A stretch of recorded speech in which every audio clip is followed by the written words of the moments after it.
Bonjour à tous. Donc aujourd'hui, nous allons voir, toujours dans la partie induction, un exemple sur une spire en rotation dans un champ magnétique fixe. Donc pour poser le dispositif, donc le voici, on considère donc vraiment dans cet exercice une unique spire, ou en tout cas au début. On verra ensuite ce qui se passe lorsqu'on prend en compte l'auto-induction. Donc de résistance grand R, qui a une surface S, et donc qui va tourner autour de l'axe Z. Donc comme vous le voyez sur la figure de droite, lorsqu'on voit de dessus ce qui se passe, on a la spire qui tourne, et donc avec un champ magnétique constant. Donc c'est un couple moteur qu'on va noter avec gamma indice M, qui met en rotation cette spire. Alors, que se passe-t-il? Je vous laisse essayer de réfléchir un petit peu pour essayer de trouver quel va être le comportement du système au temps long, alors soit si l'on fixe oméga constant, soit si on est à couple moteur constant. Donc on peut voir que lorsque la spire se met en rotation, le flux du champ magnétique va varier. Okay, donc on va avoir une variation du flux au cours du temps, donc déjà on a création d'un courant, donc d'une EFM induite et donc d'un courant, puisqu'ici la spire a une résistance R. Et comme on a création d'un courant, cela veut dire donc qu'il va y avoir apparition d'un couple qui va s'opposer au couple moteur. Alors pourquoi s'opposer? Eh bien je vous rappelle, hein, c'est la loi de Lenz, toujours de l'induction électromagnétique, qui nous dit que les effets vont chercher à s'opposer aux causes qui leur ont donné naissance. Ici les causes, donc c'est la variation du flux. Et donc pour essayer de s'opposer à cette variation de flux, il va y avoir création d'un couple qui va s'opposer à la rotation. Bien, donc on va voir déjà ce qui se passe lorsque l'on considère que oméga, donc la vitesse de rotation, est une constante. Donc pour faire l'étude électrique, c'est-à-dire calculer la FEM induite, E est égal à moins dφ sur dt, donc on va définir ensemble l'orientation de la spire. Donc ici c'est une vue de dessus, donc en fait la partie supérieure est orientée vers le bas ici, donc ce qui nous donne une normale à la surface, petit n, orientée comme sur la figure. Et donc on va appeler θ de t, l'angle entre n et l'axe x, et donc entre le vecteur n et le champ magnétique. Bien, donc je vous laisse essayer de déterminer les équations ici du mouvement pour la spire. Donc d'abord équation et étude électrique, puis ensuite vous me faites l'étude mécanique, et puis on discutera de tout ça ensemble. Bien, donc normalement, pour la FEM induite, vous devez trouver que E pardon, est égal à B fois S fois θ point fois sinus θ. Alors ici, comme on est en vitesse de rotation constante, oméga égale constante, on a θ point qui est égal à oméga, et θ qui va être égal à oméga fois t. Donc c'est souvent ce que je réutiliserai, en tout cas pour la suite là, de cette partie. Donc le circuit électrique équivalent, ici, il est tout simple, hein, c'est la FEM induite, un courant et une résistance. Donc la loi des mailles nous permet d'arriver directement à l'expression du courant, I est égal à B fois S sur R fois oméga sinus oméga t. Donc on voit un courant là, ici qui va être oscillant. Très bien. Donc ensuite, en ce qui concerne l'étude mécanique, eh bien ici, on a un solide qui est en rotation autour d'un axe fixe, donc on va chercher à utiliser le théorème de moment cinétique, ce qui nous donne que J oméga point est égal à gamma L plus gamma M. Donc là, je l'ai directement projeté sur l'axe EZ. Et comme nous sommes à vitesse de rotation constante, oméga point est égal à 0, donc ce qui veut dire que le couple moteur et le couple des forces de la place se compensent parfaitement. Donc on peut essayer d'estimer ici le couple des forces de la place, qui va être donc égal au moment magnétique de la spire vectorielle le champ magnétique, et le moment magnétique c'est tout simplement I fois la surface fois N. Alors ici on n'a qu'une seule spire, hein, donc c'est directement I fois S fois N. On obtient donc un couple de Laplace qui est égal à moins I fois S fois B fois sinus oméga t selon Ez. Donc si on remplace I par l'expression qu'on a obtenue à partir de l'étude électrique, on obtient finalement l'expression, donc la composante du couple de Laplace qui a pour expression donc gamma L est égal à moins bs au carré sur R fois oméga sinus carré oméga t. Donc on voit que globalement, cette composante est toujours négative, donc ce qui veut dire qu'on a un couple ici qui s'oppose bien au couple moteur pour tout instant t. Okay, donc on pourrait calculer la valeur moyenne, etc. Mais pas forcément, ça ne nous donnerait pas forcément beaucoup plus d'informations. On peut faire à nouveau donc une étude énergétique de ce système, donc qui est assez simple, hein. Donc on part de l'équation électrique à nouveau et puis de l'équation mécanique. On a vu que pour l'équation électrique, il suffisait de multiplier par I, et pour l'équation mécanique, donc dans le cas des rails de Laplace, on a multiplié par la vitesse. Ici, comme on a quelque chose qui est en rotation, on va multiplier par oméga. On obtient donc pour l'équation électrique que I fois B fois S fois oméga fois sinus oméga t est égal à RI carré. On retrouve ici la puissance dissipée par effet Joule. Et pour l'équation mécanique, on a donc 0 qui est égal à la puissance du couple moteur moins B fois S fois I oméga sinus oméga t. On voit que ces deux équations sont couplées et on retrouve en fait, on a un lien grâce au terme B fois S fois I oméga fois sinus oméga t qui est la puissance ici des forces de Laplace, et on obtient finalement le bilan finalement de puissance qui est que la puissance du moteur va ici directement retransmise en puissance joule. Normal, il n'y a pas grand chose dans ce système, il y a juste une spire en rotation qui a une résistance R, donc en fait l'induction permet de transférer directement la puissance du moteur sous forme d'énergie dissipée par effet Joule. Ok, donc ça c'est un premier cas plutôt simple. On peut faire une petite variante, donc on reste toujours à vitesse de rotation constante, mais maintenant on ne néglige plus l'auto-induction. Je vous laisse voir ce que ça change sur la résolution.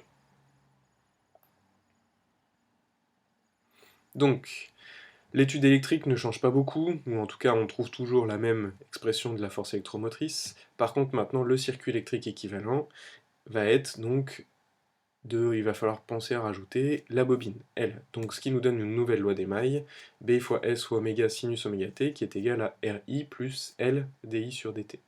On remarque, comme oméga est égal à une constante, en fait on peut obtenir la solution d'une telle équation différentielle pour le courant.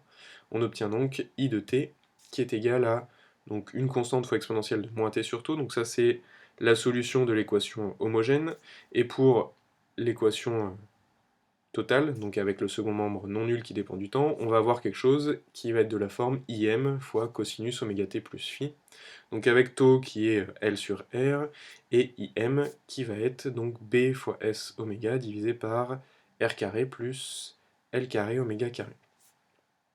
Donc là pour le second terme et l'étude du second terme, vous le retrouvez en fait, c'est une étude d'un régime forcé. Vous pouvez passer en complexe, etc. pour retrouver ces expressions. Donc le premier terme, on l'a dit, c'est le régime transitoire, et le second terme, c'est la solution du régime forcé. Donc ça nous permet quand même d'avoir l'expression ici complète, si on a une idée des conditions initiales, etc. Donc à quel moment on allume le champ magnétique, que vaut à ce moment-là θ ou le courant. Donc on peut remonter ici aux différentes constantes. Bien. Pour l'étude mécanique, à nouveau, on applique le théorème du moment cinétique. Comme oméga est égal à une constante, le j oméga point s'annule, et on a à nouveau gamma L qui est égal à moins ISB sinus oméga t. Donc on peut là-dedans remplacer l'expression du courant, mais ça nous donne une expression qui est déjà un petit peu moins sympathique. Donc on va passer à l'étude énergétique. On utilise, donc là je vous laisse essayer de faire cette étude et de voir ce que ça peut donner comme analyse du système. Donc à nouveau, on multiplie par I ou par oméga, selon si c'est l'étude électrique ou l'étude mécanique, ce qui nous permet de voir apparaître des termes intéressants. Donc pour le cas électrique, on voit apparaître donc la puissance joule, ainsi que la dérivée par rapport au temps de 1,5 de L carré, donc ça c'est l'énergie, ou en tout cas la puissance emmagasinée par la bobine, la puissance de la bobine, et donc 1,5 de L carré c'est l'énergie emmagasinée par la bobine. Du côté mécanique, rien ne change par rapport au cas précédent.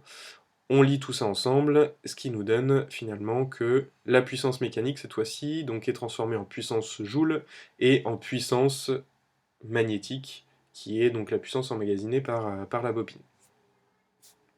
Bien, donc là on voit à nouveau un terme supplémentaire apparaître dans ce bilan de puissance. On peut faire encore une autre variante. Donc maintenant on considère, donc on renéglige l'auto-induction, mais maintenant oméga n'est plus constant. Qu'est-ce que ça change? Allez, je vous laisse y réfléchir, il faut se méfier un petit peu.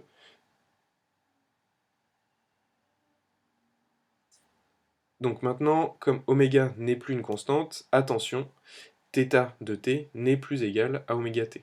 Okay, c'est θ, une fonction θ qu'on ne connaît pas, et θ point, lui par contre reste toujours égal à oméga. Mais je garderai θ et θ point pour la suite pour essayer de ne pas retomber dans le piège de oméga et oméga t. En tout cas, on retrouve toujours la même expression pour la FEM induite, et comme là ici on néglige l'auto-induction, on a I qui est égal à B fois S sur R fois θ point fois sinus de θ. Okay, donc là ici, on n'a pas BS sur R fois θ point fois sinus de oméga t. Hein. Il faut bien se méfier puisque oméga n'est plus une constante, donc θ n'est pas égal à oméga t. On fait ensuite l'étude mécanique, donc on applique à nouveau le théorème du moment cinétique, mais cette fois-ci, le j oméga point n'est plus égal à 0, et donc on obtient une équation différentielle, j θ point point est égal à gamma m, donc qui lui a priori est une constante, moins bs i sinus de θ. Donc si on lit donc nos deux équations couplées, on obtient, qu'on remplace i dans la deuxième, on obtient une équation différentielle sur θ, et vous voyez que cette équation différentielle sur θ, elle n'est pas triviale à intégrer, hein. On n'a pas quelque chose qui est simple, donc a priori ça va pas être forcément la piste de résolution où on va pas chercher à aller beaucoup plus loin ici. Ou alors, ce sera un problème d'informatique pour voir comment on peut résoudre ce genre d'équation différentielle, peut-être. Ce qui va nous intéresser, c'est de faire à nouveau une étude énergétique du système. Bon, bah, je vous laisse faire cette étude énergétique et voir ce que vous arrivez à obtenir comme information. On fait toujours la même méthode en tout cas, on multiplie par i ou par θ point, et donc, bon, pour le terme l'étude électrique ici, rien ne change. Pour la partie mécanique, par contre, on a le terme jθ point qui apparaît, et donc ici, il faut remarquer qu'en fait, c'est la dérivée par rapport au temps de 1,5 de jθ point carré. Donc en fait, c'est la puissance cinétique ici du système. Donc lorsqu'on lit tout ensemble, on a donc que la puissance mécanique, la puissance du moteur, ou en tout cas la puissance du couple moteur, va être égale à la puissance joule plus la puissance cinétique. Donc en fait, l'énergie ou la puissance apportée par le moteur va se répartir en une puissance dissipée par effet Joule et la variation de la vitesse de rotation, ce qui est à peu près logique. Et alors dernier cas où cette fois-ci on a oméga qui n'est pas constant et on néglige plus l'auto-induction, donc là pareil je vous laisse y réfléchir, mais donc vous devez obtenir quelque chose de ce style-là, donc avec une équation différentielle sur le courant, une équation différentielle sur θ point, les deux sont difficilement ou en tout cas on peut difficilement découpler là, les deux équations différentielles. Donc le seul lien ensuite c'est de faire l'étude énergétique, et on obtient cette fois-ci que la puissance du moteur se divise en une puissance joule plus la puissance magnétique, donc l'énergie qui va être emmagasinée dans la bobine, et la puissance cinétique, comment varie la vitesse de rotation du système. Donc voilà un petit peu les différents cas là qu'on peut faire, les différentes études qu'on peut faire sur une spire en rotation. Bon alors là c'était une seule spire, il faut bien penser à rajouter, si jamais on étudie vraiment une bobine qui est en rotation, il y a un n spire qui est à prendre en compte, donc il doit y avoir des n qui vont traîner à chaque fois dans nos différentes expressions, donc ça il faut se méfier un petit peu. Mais voilà un petit peu, voilà le cas le plus simple, et voir un petit peu comment, finalement la principale difficulté ici c'est de calculer comme il faut la FEM induite, et après c'est somme toute toujours la même chose. Je vous remercie de votre attention, à bientôt.